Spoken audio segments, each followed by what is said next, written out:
Zusammen daheim, feiern daheim. Ich finde es ein cooles Stichwort, feiern daheim. Ich weiss nicht, wie es euch geht, wenn ihr daheim seid, im Homeoffice oder am Predigt schauen oder weiss auch nicht was, Isolation, Quarantäne, whatever. Manchmal kommt es einem daheim nicht so vor zum Feiern. Und darum umso wertvoller, wenn wir miteinander über das nachdenken. Wir sind am letzten Sonntag gestartet in die Predigtserie «Willkommen daheim». So mit dem Bild von Gott als Vater, der da steht mit weit offenen Armen und einlädt zu sich in sein Zuhause und dir und mir zuspricht: Willkommen, willkommen bei mir, willkommen daheim. Wir sind letzte Woche eingestiegen. Ich habe ein paar Gedanken zur Heimat haben wir miteinander geteilt. Also bei dieser Serie geht es nicht ums physische Zuhause. Also wir reden nicht über eure Stube bei euch daheim, sondern es geht um den Ort, wo unser Herz Heimat findet. Wir haben letzten Sonntag darüber nachgedacht, dass Gott so eine Sehnsucht nach einem ewigen Zuhause in unser Herz hineingelegt hat. Wir haben aber auch darüber nachgedacht, dass ein Zerbruch in die Menschheit hineingekommen ist. Ein Zerbruch zwischen den Menschen und zwischen Gott. Dass die Heimat bei Gott, dass die kaputt gegangen ist, eigentlich schon seit dem Anfang, seit der Schöpfung, seit dem Sündenfall, seit dem Garten Eden, dort, wo der Mensch sich gegen Gott aufgelehnt hat. Und der Zerbruch zieht sich durch die Weltgeschichte durch. Und wir haben auch darüber nachgedacht, dass Jesus genau gekommen ist, um in diesen Zerbruch hineinzugehen. Um wieder einen Weg zu schaffen, zurück, heim zum Vater. Und wo Jesus am Kreuz gestorben ist, hat er das gemacht, um die Schuld und die Sünde und genau diesen Zerbruch auf sich zu nehmen und dafür zu zahlen. Und er lädt ein, heute auch dich und mich und immer wieder jeden Mensch auf dieser Welt: komm heim zum Vater. Komm heim zum Vater und bitte ihn um Vergebung und er wird dich wieder aufnehmen als sein Kind, als sein Sohn, als seine Tochter. Und so dürfen wir eine neue Heimat finden, die Heim beim Vater. Etwas, was einfach am Herzen so gut tut. Wir haben auch darüber nachgedacht, dass wenn du ein Kind von Gott bist, dass dann deine Heimat, wo dein Herz finden kann, nicht in dieser Welt ist, sondern dass sie im Himmel ist. Dass man in dieser Welt wie fremd ist und ein Stück weit fremd bleibt, aber das Herz eine Heimat findet im Himmel bei Gott.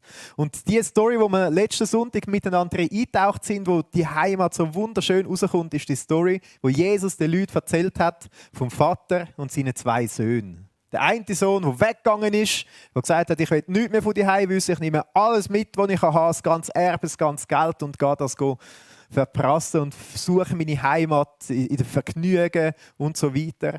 Der andere Sohn, der daheim geblieben ist beim Vater.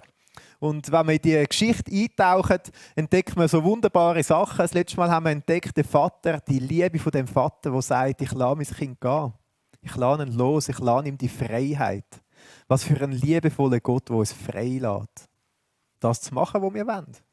Eine grosse Verantwortung auch. Aber dann auch der Sohn, da haben wir darüber nachgedacht, der wieder zurückkommt und wo sich will, sein Zuhause beim Vater erkaufen als Tagelöhner. So das Gefühl, sich immer revanchieren müssen und nicht können, einfach etwas anzunehmen.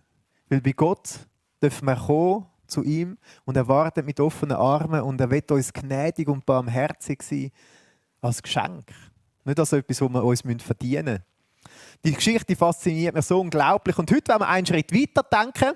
Der Sohn, der heimgekommen ist und so weiter. Der Vater, der mit offenen Armen gewartet hat und ihn nicht aufgenommen hat als Tagelöhner, sondern der ihn aufgenommen hat, wieder als Sohn, der ihm wieder das Recht gegeben hat. Und dann lesen wir miteinander, was dort passiert ist.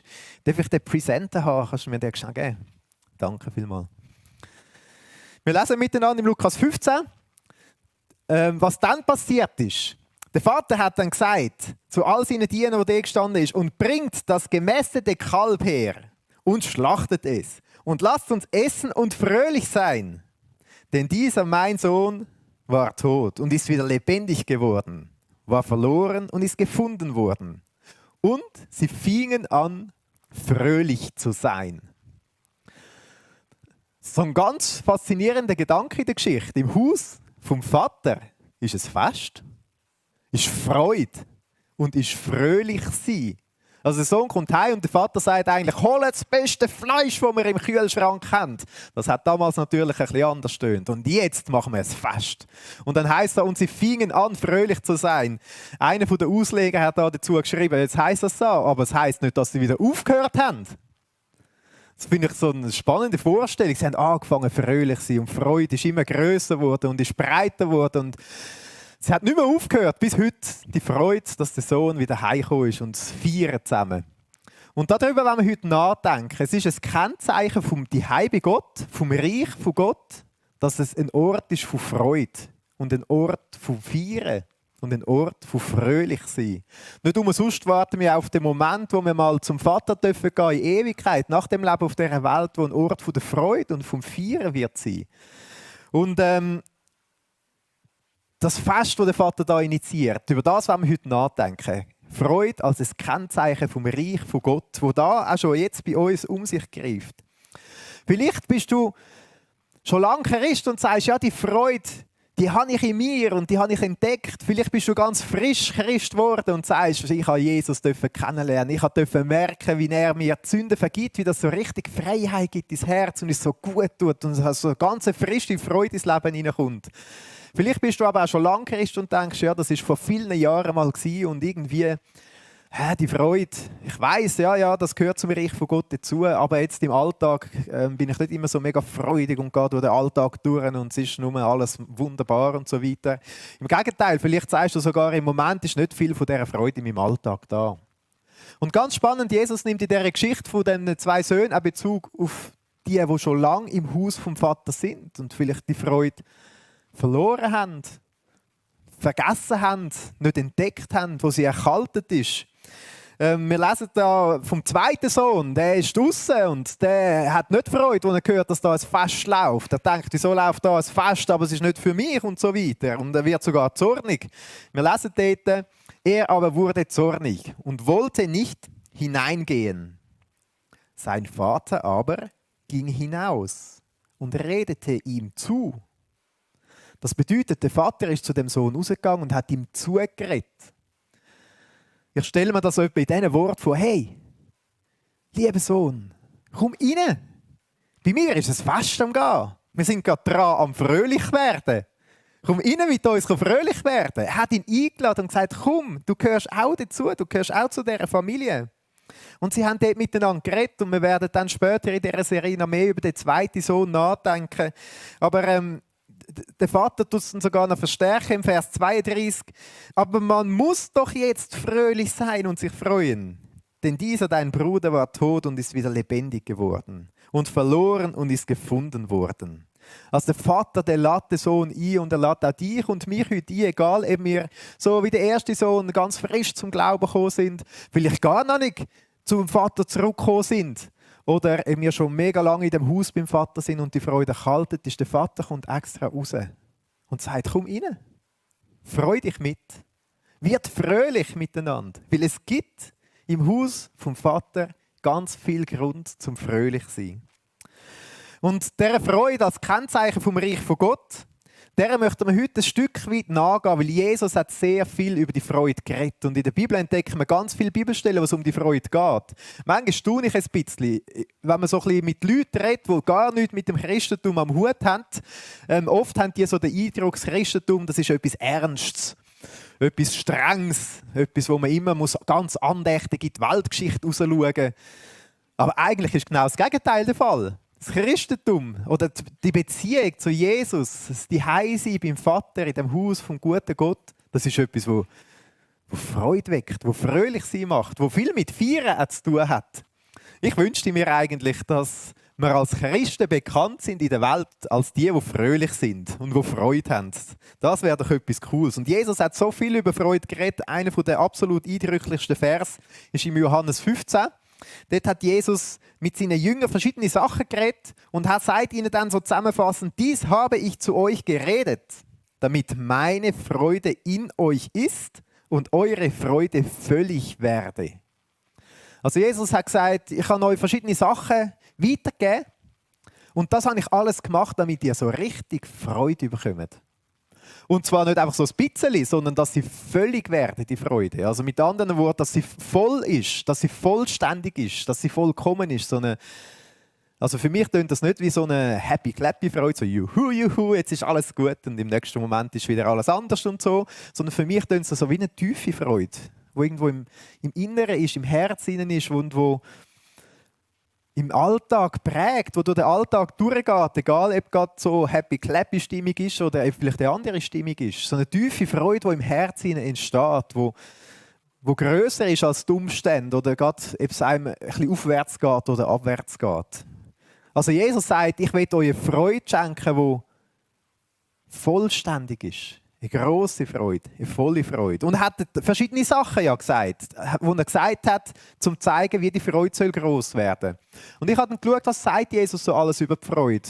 Was sagt uns die Bibel für verschiedene Sachen über Freude? Und ich habe 7 so ganz praktische Tipps, die ich euch mitgeben will, die damit zu tun haben, wie die Freude in unserem Leben kann anfangen zu wachsen und grösser werden und sprudeln und so richtig ins Herz hineinkommen. Sachen, die Jesus gesagt hat oder die man sonst in der Bibel findet.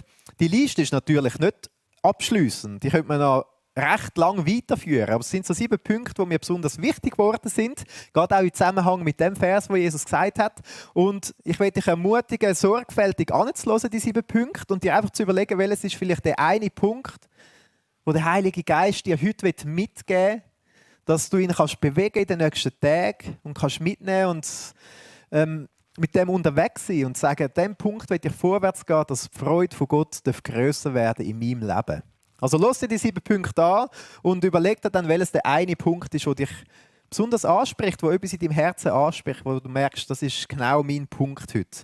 Also wir sind da im Johannes 15 und dort 2 Verse weiter vorne fängt Jesus an, verschiedene Sachen zu sagen. Und zwar das Erste ist, es geht um die Liebe von Gott. Da sagt Jesus, wie der Vater mich geliebt hat, habe ich auch euch geliebt. Bleibt in meiner Liebe. Und das wäre so der erste Tipp, in der Liebe vom Vater bleiben. Das finde ich einen sehr coolen Gedanken. Ich weiss nicht, wie es dir geht so im Alltag. Ich habe zum Beispiel sehr viel Freude, wenn ich so richtig spüre, wie meine Frau mich liebt. Oder wie meine Eltern mich lieben. Oder wie Freunde Liebe haben zu mir. Aber das sind alles so vergängliche Freuden eigentlich. Vergängliche Liebe. Sachen, die ein bisschen mehr da sein können, die aber auch vergehen können, die sogar ins Gegenteil kehren könnten, was man natürlich nie hofft. Aber Jesus sagt, freut euch doch, dass Gott, dass der Vater euch unendlich liebt. Also das ist so ein erster Gedanke, sich im Alltag bewusst zu machen. Nicht menschliche Liebe soll die Quelle von meiner Freude sein, sondern Liebe, die Gott für mich hat, für den Vater, der mit offenen Armen auf mich wartet. Jesus redet dann weiter, er redet nicht nur von dieser Liebe vom Vater, sondern er sagt dann auch, wenn ihr meine Gebote haltet, so werdet ihr in meiner Liebe bleiben, wie ich die Gebote meines Vaters gehalten habe und in seiner Liebe bleibe. Also Jesus sagt, die Liebe von Gott bleiben, das funktioniert zum Beispiel in dem, dass man Gebot von Gott haltet. Das klingt jetzt sehr unspektakulär und auf den ersten Moment, vielleicht klingt es auch ein bisschen komisch. Freude, die kommt auf, wenn man in den Gebot von Gott bleibt. Das ist so ein Gedanke, der ist mir erst vor kurzem so richtig bewusst worden, wie wahr das eigentlich ist. Es klingt auf den ersten Moment vielleicht in deinen Ohren unattraktiv, aber es ist eigentlich völlig logisch. Wie sollte sich Freude im Leben entwickeln können, wenn ich genau weiss, dass das, was ich mache, eigentlich falsch ist? Da kommt doch keine Freude auf. Da fängt es doch nicht an zu sprudeln innen dran. Ich habe das gerade letzte wieder mal so richtig erlebt, wo ich gemerkt habe, dass ich nicht in dem Gebot von Gott unterwegs ist und dass es eigentlich ein Freudekiller war. Ich habe dummerweise in einem Moment etwas ausplaudert, das ich nicht hätte sollen. Und plötzlich ist mir das so bewusst geworden und habe ich über das angefangen nachzudenken. Und es hat so richtig ein bisschen angefangen zu rumoren in mir rein. Und ich weiss noch, wenn ich mit den Kindern am Zwierenessen war und sie gesagt haben, Papi, was ist eigentlich los? Was hast du? Und weil ich über das nachgedacht und habe mich dann entschieden, ich muss dieser Person anrufen und sie um Vergebung bitten, dass ich da etwas ausplaudert habe. Und das war noch schwer. Also in dem Moment war die Freude ein bisschen verschwunden, ehrlich gesagt. Und nachdem ich dann telefonieren konnte, hat die Freude wieder anfangen zurückkommen und anfangen wachsen.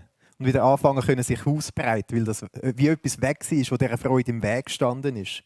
Jesus sagt, wenn ihr meine Gebote haltet, so werdet ihr in meiner Liebe bleiben und das alles, damit meine Freude in euch vollkommen wird. Das ist der Wunsch, den Jesus hat. Und noch ein spannender Gedanke, also Jesus sagt nicht, haltet Gebot, dass ihr irgendwie bessere Christen oder Menschen sind oder so, sondern damit meine Freude in euch so richtig sich ausbreiten kann.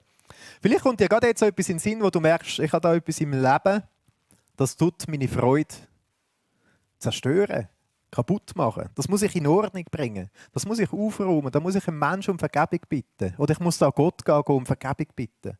Und du willst das, vielleicht ist es dran, um das wirklich zu machen. Du willst das vielleicht gerade jetzt auch machen.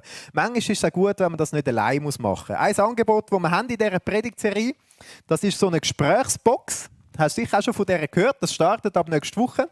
Das sind so maximal 1 Stunde Gesprächssession, wo wir bewusst einladen wollen, um zusammen Sachen ablegen, loslassen und vors Kreuz bringen. Quasi der Rucksack, dass wir den im Zuhause beim Vater wirklich abziehen können. Manchmal braucht es jemanden, der einem hilft, so einen Rucksack abzuziehen. Und vielleicht merkst du, dass es bei dir dran ist, irgendeinen Punkt bei Gott bewusst abzulegen und ihn um Vergebung zu bitten und loszulassen, dass die Freude sich wieder ausbreiten kann. Und du bist froh, wenn jemand mit dir das zusammen macht. Dann darfst du so eine Gesprächsbox einfach buchen. Man kann das einfach online buchen, so einen Termin buchen. Es hat verschiedene Termine bei verschiedenen Personen von unserem Seelsorgeteam. Also vielleicht wäre das genau etwas für so eine Gesprächsbox. Ein dritter Punkt, Freudetipp, nicht mit Essen und Trinken. Es gibt einen Vers im Römer 14, das heißt, denn das Reich Gottes ist nicht Essen und Trinken, sondern Gerechtigkeit und Friede und Freude im Heiligen Geist. Ich glaube, gerade wenn wir als Christen unterwegs sind, dürfen wir uns sehr freuen, auch an irdischen Genüssen. Also irgendein feines Essen oder ein feines Glas Wein oder so, wenn ich das geniessen kann und Gott kann dankbar sein für was er mir Wunderbares schenkt, dann kann das durchaus auch ein Grund von einer Freude sein. Aber der Paulus schreibt da, dass so die tiefe Freude, die bleibt, die weitergeht, als nur vergänglich ist, dass das nicht vom Essen und vom Trinken kommt. Weil das Essen und das Trinken kann einem auch ja verführen. Ich weiss nicht, ob du das auch kennst. Ich tue gerne ein Lindor-Kügeli essen, um mir eine kleine Freude zu machen. Und es gibt auch eine kleine Freude im Moment. Ausser wenn es zu viele Lindor-Kügeli sind, dann gibt es nicht mehr so viel Freude plötzlich im Nachhinein. Ich kenne auch viele Christen, die denken, ja, mit Alkohol kann man Freude haben. Und wenn man nicht so Freude hat, dann muss man halt noch ein bisschen mehr Alkohol haben. Und am Schluss hat man dann eher einen Kater als Freude. Also das Essen und das Trinken, das kann ein vergänglicher Genuss, eine vergängliche Freude sein, aber es kann sich auch genau ins Gegenteil hineinkehren. Und der Paulus schreibt da, Essen und Trinken soll nicht euer wahrer Grund der Freude sein, sondern im Gegenteil, im Reich von Gott ist ja Gerechtigkeit und Friede und Freude im Heiligen Geist. Freude im Heiligen Geist. So etwas Spannendes. Im Galaterbrief zählt der Paulus auch auf verschiedene Sachen, wo unsere Begierden oder das Schlechte vielleicht in uns bewirken. Völlerei nennt er dort unter anderem. Quasi, wenn man eben Freude hat am Essen, aber es dann sich ins Gegenteil anfängt zu kehren. Oder am Trinken und sich so anfängt ins Gegenteil zu kehren. Und im Gegenteil beschreibt der Paulus dort, was denn der Heilige Geist will bewirken. Er beschreibt im Galater 5,22, dass die Frucht vom Heiligen Geist unter anderem Freude ist. Also dass der Heilige Geist in uns will eine Freude bewirken, die kein Lindor-Kügeli schafft. Und das wäre der nächste ganz praktische Tipp, am Heiligen Geist Raum geben. Weil das ist etwas, was der Heilige Geist will machen. Der will in uns eine Freude bewirken, die wir selber nicht machen können. Die nicht äußere Umstände oder Essen oder Trinken oder was auch immer in uns bewirken können. Wenn du merkst, das könnte ein Punkt sein, der bei dir anspricht, am Heiligen Geist Raum geben. Gib ich am Heiligen Geist Raum? Hat er einen Platz in meinem Leben? Dann würde ich dich ermutigen, mit dem Heiligen Geist ins Gespräch und sagen, wo betrübe ich dich? Welche Bereiche gibt es in meinem Leben, wo ich dich nicht reinlassen und wirken lassen? Wo kannst du dich nicht ausbreiten und Raum rein und eine Freude bewirken, die von Gott herkommt? Im Galater, wenn wir dort weiterlesen, heisst es dann auch, dass wenn wir durch den Geist leben, so lasst uns dem Geist folgen. Also wenn du merkst im Gespräch mit Gott, im Gespräch mit dem Heiligen Geist, dass er dir etwas aufs Herz legt, wo er mehr Raum möchte einnehmen, um mehr Freude bewirken unter anderem, dann würde ich dich ermutigen, dort auch die Schritte vorwärts zu gehen und dich wirklich führen zu lassen und das dann umzusetzen. Ein 5. Freudetipp: Entscheidung: Heute will ich mich freuen. Ich finde das ganz interessant. Immer wieder in der Bibel, oder wenn wir lesen von Jesus, dann tut er euch so wie beauftragen, freut euch. Und es klingt so, okay gut, das ist so ein Befehl, ich freue mich jetzt. Juhu! Und wie geht denn das? Ein Vers, wo das mega cool rauskommt, im Philipper 4,4, dort schreibt der Paulus, freut euch im Herrn alle Zeit. Wiederum will ich sagen, freut euch. Also wirklich so eine Art, wie ein Befehl. Und ich glaube, das ist schon mal ein cooler Start, dass ich sage, ich will mich überhaupt dafür entscheiden, dass ich mich freuen will. Es gibt ja Leute, die sagen, ich will mich ja gar nicht freuen. Ich will lieber beleidigt sein, rummützeln, mich nerven ab anderen, was auch immer. Ich denke, es macht einen Unterschied, ob ich am Morgen aufwache und denke, was gibt das heute für einen dummen Tag? Ich glaube, heute will ich lieber ein bisschen genervt drauf sein. Oder ob ich aufstehe am Morgen und denke, heute will ich mich freuen. Und in Philipper heisst es ja nicht einfach, freut euch einfach so allgemein, indem ihr ein bisschen positiv denkt oder so, sondern freut euch im Herrn. Das finde ich einen spannenden Hinweis. Also bei der Freude, die Gott schenken will, geht es auch darum, was im Fokus von dieser Freude steht. Was die Grundlage ist, eben Freude, die der Heilige Geist bewirkt. Eine Freude, wenn ich auf den Herrn schaue. Eine Freude, die so wachsen darf.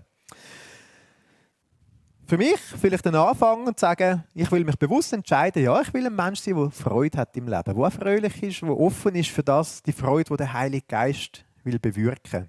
Ein 6. Tipp: Erfolgsfreude ist vergänglich, Heimatfreude ewig. Eine Geschichte, die Jesus erlebt mit seinen Jüngern, die finde ich da besonders eindrücklich. Er sendet seine 70 Jünger los, so der grössere Kreis, und sagt, geht von Haus zu Haus und bringen die frohe Nachricht und tun Wunder und so weiter. Und nachher kommen die 70 wieder zurück und sie sind so richtig begeistert, weil sie das Wirken von Gott erlebt haben. Wie sie erlebt haben, wie Wunder passieren, wie Leute positiv auf die frohe Botschaft von Jesus reagieren, wie sogar Geister und Dämonen ihnen gefolgt haben und weggegangen sind von Menschen.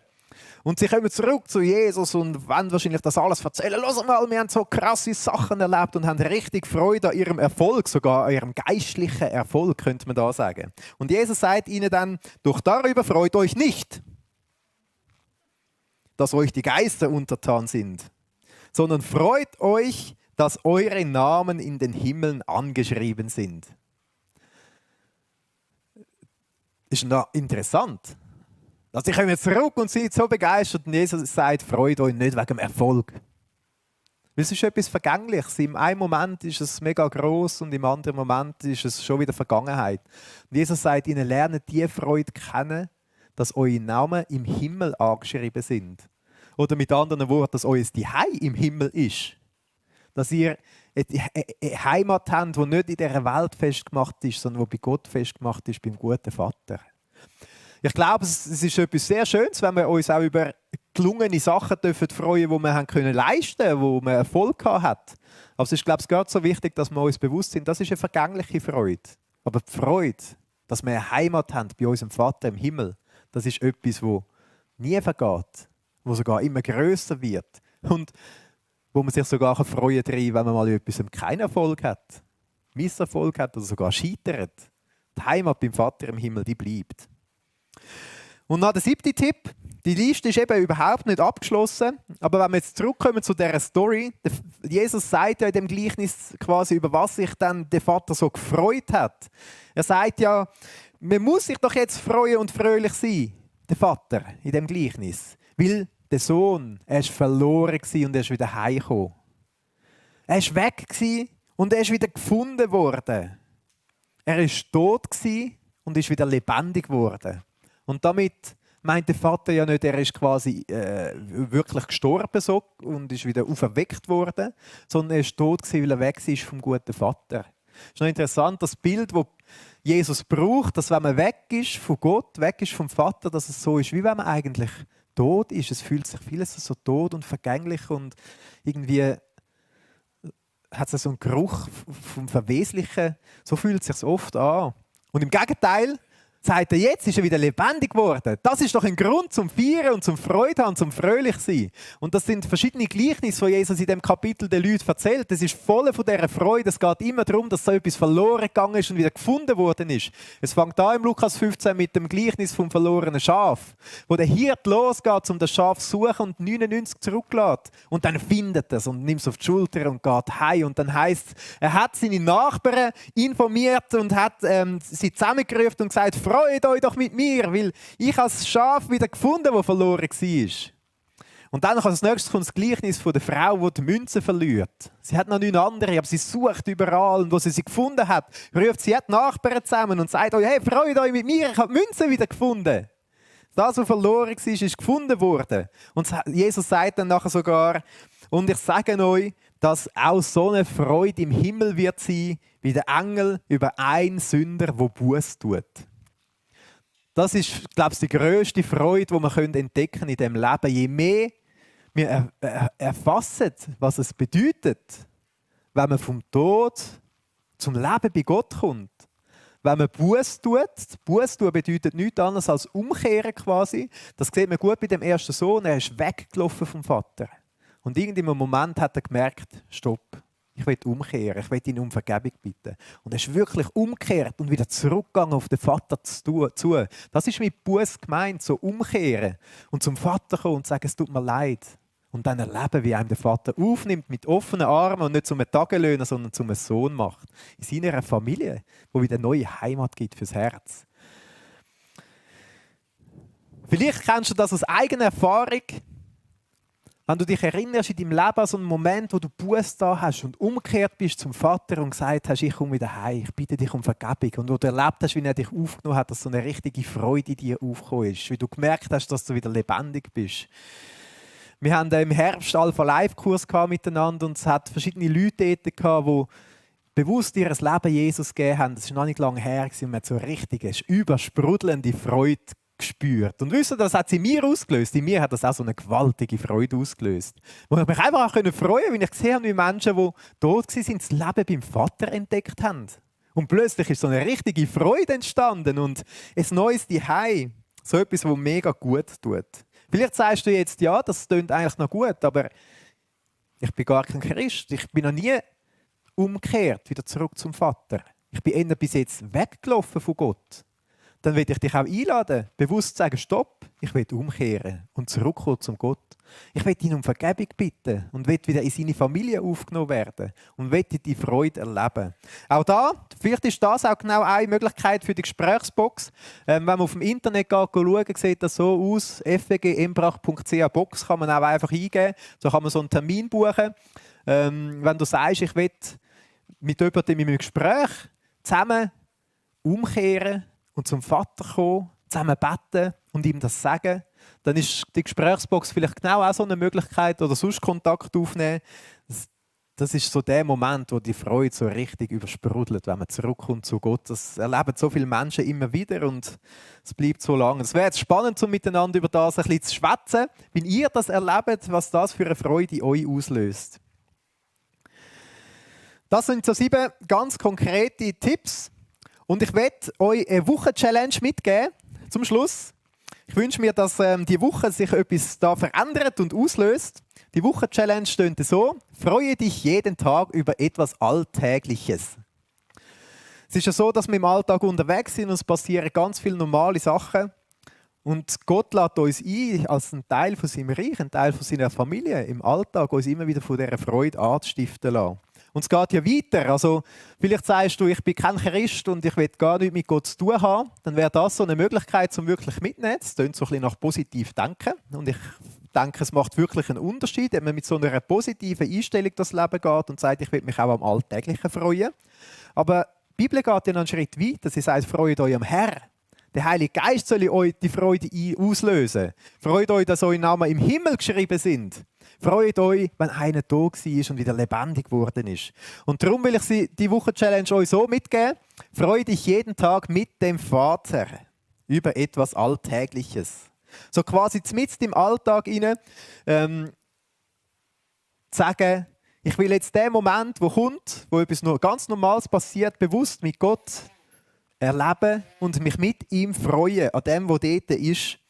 Ich hatte die Idee am Mittwoch gehabt, das könnte ich euch so mitgeben als Wochen-Challenge. Du kannst dir überlegen, ob du auch mit einsteigen und sagen, ja, eine Woche lang will ich jeden Tag mich bewusst einen alltäglichen Moment freuen mit Gott zusammen über dem, was er dann dir schenken will. Und dann war Mittwochabend und ich dachte, ich probiere das gerade mal aus. Und habe gerade losgelegt. Und ich musste noch etwas am PC erledigen und habe mein Bier getrunken. Und dann habe ich gesagt, jetzt mache ich aus dem Moment einen Moment von der Freude mit Jesus. Ich habe dann da ein Foto gemacht. Ich habe extra noch meinen Bibelvers dazugelegt, den ich gezogen habe als Jahreslosung. Das war eigentlich noch cool. Dort heisst es aus dem Psalm 23,2, dass der Herr mich zum frischen Wasser will führen. Und ich habe gedacht, das Bier, das passt echt noch gut zum Bierchen, das ich trinke. Und ich muss ganz ehrlich sagen, im ersten Moment hat es sich ein bisschen komisch angefühlt. Ich habe gedacht, ja, jetzt sollte ich Freude haben irgendwie, oder wie ist jetzt das genau? Und habe beim Moment, wo ich dann am PC Sachen erledigt habe, bewusst mit Gott zusammen erlebt und durfte merken, wie sie mir etwas anfängt zu bewegen, bewirken. So der Moment, wo ich da bin und ein Schlückchen von meinem Bierchen trinke und merke, hey, Jesus ist echt der, der das lebendige Wasser ist für mich. Noch viel lebendiger als ein prickelndes Bierchen am Abend. Am Donnerstag habe ich gedacht, ja gut, meine Familie muss auch ein bisschen mitmachen. Dann, als ich heimgegangen bin zum Mittagessen, bin ich noch schnell einen Rimus posten. Dann habe ich gesagt, kommen alle zusammen, wir wollen anstoßen miteinander. Und dann hat sie gesagt, ja, was ist passiert? Was gibt es denn zum Feiern? Und ich habe gesagt, ja, wir wollen einfach feiern, dass wir Gott kennen dürfen, dass er unser Vater ist. Und dann haben wir angestoßen miteinander und so, dass zum Mittag einen Moment gefeiert, Freude gehabt an dem, was Gott uns gibt. Dann ist der Samstag, Mittwoch, Donnerstag, Freitag gekommen. Am Freitag hat es ja so wahnsinnig viel Schnee gehabt. Und als ich da ins Büro in der Kirche gelaufen bin, habe ich gedacht, ich will den Moment, wo ich in die Kirche laufe, mit dem vielen Schnee zusammen feiern. Und das war noch etwas Cooles. Ich bin so unterwegs und im Gespräch mit Gott und habe so richtig geniessen, was er für wunderbare Sachen geschaffen hat. Und ich weiss nicht, wie es euch gegangen ist mit dem Schnee. Es war manchmal ein bisschen mühsam, aber es war auch wunderbar, was man alles erleben durfte. Und nicht einfach das als schön anschauen, sondern als ein Geschenk vom Schöpfer, vom eigenen Vater. Das war etwas Cooles. Dann ist der Samstag gekommen. Ich dachte, ich nehme etwas besonders Alltägliches. Und dann habe ich meine allabendliche Dusche genommen. Ich habe dann gedacht, um bewusst das mit Gott erleben, habe ich einen Worship-Song eingestellt und habe den mitgenommen. Und es war schon ein schöner Moment, so richtig friedlich, entspannend. Ich habe den Song eingestellt, bei Gott weiss ich, wer ich wirklich bin, wo wir auch in dieser Reihe miteinander immer wieder singen miteinander, weil bei Gott wissen wir, wer wir sind. Seine Kinder, seine Söhne und Töchter und nicht irgendwer. Und nachher habe ich gerade noch laufen lassen. Waymaker, auch so ein gutes Lied. Ich weiss nicht, wie es euch geht mit Lobpreis. Für mich ist das manchmal etwas, was mich so bewusst zum Vater an sein Herz anführt und mir wieder mal zeigt oder mich auch spüren lässt, wer ich bin bei Gott. Was er für mich da hat, wo mich genau in die Freudezone hineinbringt, wo ich mit ihm verbunden bin und wo es nicht so eine vergängliche Freude ist. Und ich habe, wenn ihr sagt, ja, die Wochen-Challenge, heute starten wir, ich habe einen Vorschlag, wie wir heute auch miteinander starten können. Und zwar, wenn wir heute miteinander als Abendmahl feiern. Ich glaube, das wäre ein cooler Moment, um heute gerade loslegen mit dieser Wochen-Challenge und sagen, das Abendmahl soll heute ein spezieller Moment sein, wo ich Freude haben, mich freuen. Es ist ja ein Zeichen dafür, dass wir tot waren und wieder lebendig geworden sind bei Gott. Ein neues, ewiges Leben bekommen haben. Es ist vielleicht ein Moment heute auch speziell, wo wir sagen, ja, das ist jetzt nicht so eine happy-clappy-Freude, die kommt und geht, sondern wo wir in dem Sinne uns freuen darüber, mit so einer tiefen Freude, die Gott schenkt. Also bei mir ist das Abendmahl etwas, das oft so eine tiefe Freude und Fröhlichkeit auslöst. So etwas Feierliches, wirklich. Vielleicht willst du heute das auch gerade, wenn du sagst, ja, die Wochen-Challenge starten wir gerade heute. Ich will dich ermutigen, dass heute starten, egal ob es Sonntagmorgen ist oder wann auch immer das schaust. Ich kann mal sagen, ich will 7 Tage bewusst mit Gott zusammen in so alltägliche Situationen hineingehen und entdecken, was er für eine Freude für mich parat hat. Und heute starten mit dem Abendmahl, das wäre doch eine mega coole Gelegenheit. Ich möchte jetzt zum Schluss kommen. Vielleicht sagst du auch, ja, okay, das klingt jetzt gut, aber ich warte jetzt mit dieser Wochen-Challenge, bis die ganze Krise ein bisschen vorbei ist. Vielleicht fühlst du dich im Moment gerade mega herausgefordert und sagst, ja, jetzt ist nicht gerade der richtige Zeitpunkt, um sich zu freuen. Du hast irgendeine Herausforderung in deinem Leben, etwas, das dich runterzieht, vielleicht ganz eine persönliche Krise und du denkst, ja, jetzt warte ich mal, bis das abgeschlossen ist und dann fange ich mich dann an zu freuen.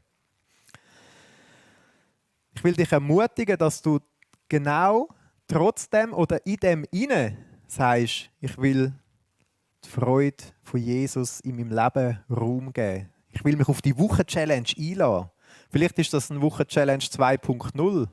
bewusst in der Krise oder in herausfordernden Situationen zu sagen, in denen will ich entdecken, wie dass ich mich mit Gott zusammen freuen kann. Wie dass ich mich im Herrn freuen kann. Wenn ich über die Freude nachdenke, die Gott uns schenken will, dann ist das etwas von diesen faszinierenden Gedanken, die sie mir auslöst. Dass es ja nicht eine Freude ist, die von den Umständen abhängt, vom Lindor-Kügel oder ob es mir gerade gut geht, sondern dass es von Gott abhängt. Wo egal wie gross meine Krise im Alltag ist, ja bei mir ist, wo da ist, wo mein Zuhause sich nicht ändert wegen dem, wo die Liebe vom Vater die gleiche ist, ob es mir gut geht oder nicht, wo er offene Arme hat für mich, egal ob ich gerade von ihm weglaufe oder auf ihn zulaufe. Es ist interessant, dass in der Bibel sogar das Thema aufgegriffen wird. Im Jakobus, dort schreibt Jakobus, dass haltet es für lauter Freude, meine Brüder, wenn ihr in mancherlei Versuchungen geratet. Weil er schreibt dann, das bewirkt das Ausharren. Es bewirkt, dass der Glaube stärker wird. Es bewirkt, dass ich näher bei Gott sein darf. Und interessant, es bewirkt, dass mein Charakter zu Gott hin verändert wird. Ich glaube, Gott hat mehr Interesse an unserem Charakter, weil das ist etwas, das in die Ewigkeit hineingeht, als an den alltäglichen Umständen, die so vergänglich sind und schnell wieder weggehen. Jemand anders, der das auch sehr krass erlebt hat, Dietrich Bonhoeffer. Vielleicht kennt ihr die Biografie von ihm, der als Theologe unterwegs war während dem Nationalsozialismus und sich eingesetzt hat für den Glauben, für das Christentum, für das Leben. Und er ist festgenommen worden und war im Gefängnis und er hat auf die Todesstrafe eigentlich gewartet, auf die Verurteilung. Und ein Zitat aus dieser Zeit heraus, das findet man in einem Buch über ihn. Es hat verschiedene Werke über ihn, Konspiration und Haft, in den letzten Jahren quasi, 1940 bis 1945. Im Band 16 auf der Seite 373. Dort schreibt er das so. Die Freude Gottes ist durch die Armut der Krippe und durch die Not des Kreuzes gegangen. Darum ist sie unüberwindlich, unwiderleglich. Also in dieser Situation, in dieser riesigen Krise, in die er hineingesteckt hat, merkt er, dass die Freude von Gott sich ja auf gewaltige Art und Weise in der grössten Armut und in der grössten Not gezeigt hat. An Jesus selber. Die Freude Gottes ist durch die Armut der Krippe und die Not des Kreuzes gegangen. Darum ist sie unüberwindlich, unwiderleglich. Das ist die Freude, die ich auch rausspüre in dem Gleichnis vom Vater und vom verlorenen Sohn. Der Sohn, der wieder zurückkommt zum Vater und wo dort es die Hei findet. Es die Hei, die nicht von den Umständen abhängig ist, sondern wo vom Vater abhängig ist und von dem ewigen Zuhause, wo unser Herz finden bei ihm. Denn dieser, mein Sohn, war tot und ist wieder lebendig geworden, war verloren und ist gefunden worden. Und sie fingen an, fröhlich zu sein. Ich möchte gerne beten. Danke Gott, dass du ein Gott bist, der Freude schenken will. Danke, dass dein Himmelreich ein Reich ist, wo Freude und Feier und Fröhlichsein nicht nur einen Platz hat, sondern es ist ein wichtiger Bestandteil davon. Und danke vielmals, Vater im Himmel, dass du uns einlädst in dein Haus, um mit dir zusammen fröhlich zu sein. Zum Anfangen fröhlich zu sein und es hört nicht auf. Und danke, Vater im Himmel, dass die Freude, die du uns schenkst, dass die nicht festgemacht ist an vergänglichen Sachen. Und gerade im Alltag sind wir oft so vom Vergänglichen, vom Alltäglichen bewegt und prägt. Und wir wollen lernen, in diesem Moment bewusst auf dich zu schauen. Und so wie es in Philipper heisst, freut euch alle Zeit. Ob es gerade eine gute Zeit ist oder eine schlechte Zeit, freut euch im Herrn alle Zeit. In dir haben wir jeden Moment Grund zur Freude. Mach unsere Herzen auf für das Wirken von dem Heiligen Geist, dass er die Freude in uns bewirken darf. Eine Freude, die wir selber nicht machen können, sondern die du schenkst. Amen. Amen. Nimm das mit, die Wochen-Challenge. Und wir starten gerade miteinander mit dem Abendmahl. Das darfst du zu einem Moment von der Freude machen, von so einer tiefen Freude. Weil mit dem Abendmahl darfst du bezeugen, Jesus ist für mich am Kreuz gestorben, hat sein Leib gegeben. Wenn wir das Brot essen, dann ist das ein Zeichen dafür, dass er seine Sünden auf sich genommen hat und mit seinem Leib dafür gezahlt hat. Und wenn wir den Wein trinken, den Traubensaft, dann ist das ein Zeichen dafür, dass Jesus sein Blut für uns vergossen hat. Dass wir zurückkommen zum Vater und er einen neuen Bund macht. Das ist ein Zeichen vom Bund auch. Ein neuer Bund, dass wir Kind von Gott sind, und zwar in alle Ewigkeit. Nicht mit etwas Irdischem besiegelt, sondern mit dem ewigen Blut von Jesus Christus. Wenn du daheim bist, dann möchte ich dich einladen, dass du auch etwas holst zum Abendmahl feiern. Wenn du auch bezeugen willst, daheim auf dem Sofa, ja, ich bin ein Kind von Gott und ich will das mit einer tiefen Freude in Empfang nehmen, dass die Gabe und bezeugen. Vielleicht ist es gerade eine gute Gelegenheit, um kurz Pause zu drücken und wirklich den besten Wein aus dem Keller holen. Und ein super feines Brötchen noch schnell backen oder beim Bäcker kaufen oder ein Stück vom Zopf abschneiden, das daheim parat steht. Und sagen, ja, ich will das wirklich richtig geniessen und verinnerlichen, das Gute, das Wunderbare, was Gott mir schenken will, das Fest, das gefeiert wird. Das wäre doch eine gute Idee, mit dem besten Wein mal das Abendmahl feiern, oder? Ich weiss nicht, was ihr für Wein im Keller habt, aber das stelle ich mir so wunderbar vor. Ich möchte ja die Worte vorlesen aus dem 1. Korinther 11, wo das Abendmahl eingesetzt wird. Denn ich habe von dem Herrn empfangen, was ich auch euch überliefert habe, dass der Herr Jesus in der Nacht, in der er überliefert wurde, Brot nahm und, als er gedankt hatte, brach und sprach: Dies ist mein Leib, der für euch ist. Dies tut zu meinem Gedächtnis. Ebenso auch den Kelch nach dem Mahl und sprach: Dieser Kelch ist der neue Bund in meinem Blut. Dies tut, so oft ihr trinkt, zu meinem Gedächtnis. Das wollen wir machen miteinander. Wir wollen miteinander das Brot teilen und den Wein teilen und dabei daran denken, dass wir mal tot sind und wieder lebendig geworden sind durch das Blut und den Leib von Jesus Christus. Und beim Vater dürfen das die haben. Was für wunderbare Gedanken. Denn so oft ihr dieses Brot esst und den Kelch trinkt, verkündigt ihr den Tod des Herrn, bis er kommt. Manchmal ist das Abendmahl etwas Andächtiges, eigentlich eher so etwas, was eine tiefe Freude bewirkt. Aber der eine Gedanke, dass man darauf wartet, dass Jesus wiederkommt und in die Welt hinein und dass man es die bei ihm so real erlebt, wie es jetzt auch real ist, aber unsichtbar und dann wird sichtbar werden. Das ist etwas, was bei mir so eine richtige Festfreude auslöst. So ein Fröhlichsein, das sich zeigt, Jesus wird wiederkommen und es wird irgendwann so werden, dass man wird sehen, wie das beim Vater wirklich ist. Das wo man jetzt noch nicht sieht, was schon real ist, aber dann ganz sichtbar werden wird. Wir machen den Anfang von dem Abendmahlsteil bewusst in der Stille, in der Ruhe. Ihr dürft, die hier im Saal sind, hinterher gehen. Bitte geht schön nacheinander, dass man viel Abstand hat zueinander. Hinten hat es 2 Tische, links und rechts, extra, dass man weit auseinander ist voneinander. Man kann dort ein Brot und ein Gläschen Traubensaft mitnehmen und das in den Platz bringen. Und wenn man an dem Platz, also im Platz ist, dann dürfen wir seine Maske abziehen und das essen und trinken, dabei daran denken, was Jesus für uns da hat. Und das geniessen zusammen und dem Heiligen Geist Raum geben, dass er uns ein Stückchen mehr zeigen kann von dem, was Jesus für uns da hat. Wir werden nachher auch ins Lied, ins Singen, in Lobpreis miteinander zusammen einsteigen. Und gerade das Lied singen, das ich euch vorher schon davon erzählt habe, bei Gott weiss ich, wer ich wirklich bin. Im Haus von meinem Vater hat es einen Platz für mich. Vielleicht auch das ein besonderer Moment, wo Freude aufkommen in deinem Herzen, wenn du am Mitsummen oder am Zuhören oder die so richtig am Mitsingen bist.